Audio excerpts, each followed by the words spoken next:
Hello and welcome back to Alice Answers. The previous video was horrible, so I'm redoing it.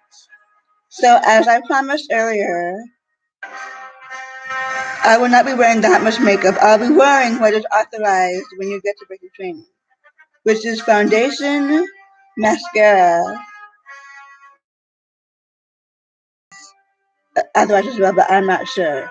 But what I know is that as long as it's not as it's your natural color and it just highlights your natural color, like natural hair color, natural skin color, basically those colors, that it should be fine. So that's what I'm wearing. And as you can see, my hair is pulled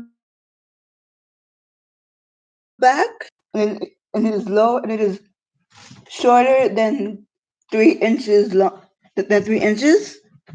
So, like I said in my previous video, announcements and DTKI, before I teach you about first aid, I first had to review it myself because the last time I learned about first aid was like last month. So I have now evaluating a cavity. So before you evaluate a cavity, you first need to make sure that you yourself will not become a cavity yourself.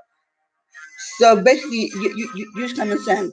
If you see if there's fire around the cavity, make, before you go in, make sure that you won't get burned, and so on and so forth. So after making sure that you won't become a cavity yourself, then you can cautiously go toward the cavity you are about to evaluate.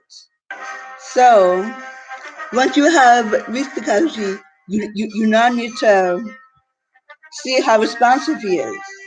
I mean, the cavity is, and there are 4 levels of responsiveness: alert, A, responsive voice, V, responsive pain, P,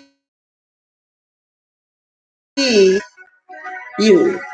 If he's alert, that means that the eyes are open and they can talk to you respectively, normally. If the eyes are closed but but they respond to your voice, that means they are in responsiveness level V, responsive to voice. How you see if and they haven't and you call to them asking questions like are you okay? Why are you hurt? That is when you go to see if they will respond to pain. And how you do that is that you ball your fist in the knuckle like this, and you briskly rub against the breastbone, which is like right here. Or you can their the first or second toe over the toenail. And if they respond to that pain, then you know they they are responsive to pain at least. However, if those 3 are wrong, that means that the casualty is now unconscious. So after that, you you, you put your hand behind the neck, and as you go up, you check to see if there's blood on your hand. If there isn't blood on your hand, then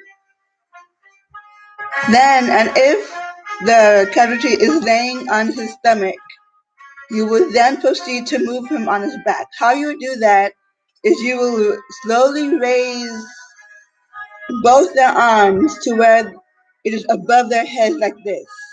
And then you will use one hand and then the other arm will go toward the arm, will go under the arm furthest from you. And in a slow but steady movement, you will slowly turn them towards you till they are on their back and closer to you. Then after that, you straighten out their legs and then lower their arms. After that, then you can then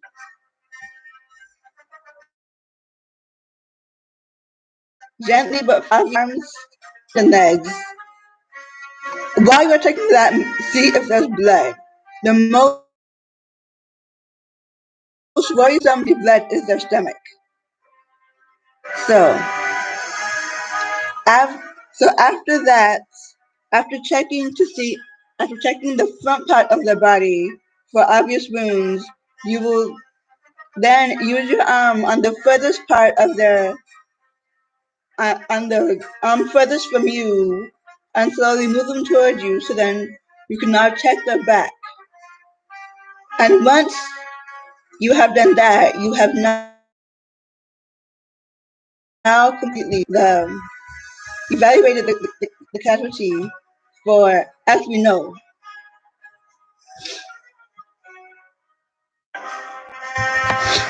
if the casualty becomes responsive while checking for obvious wounds, that is when you would then ask them again, are you hurt? However, know this, that the place where it hurts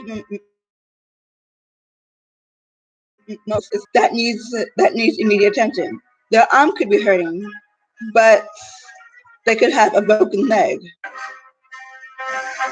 So, and because time is short, you you should check other places before going back to the place where it hurts.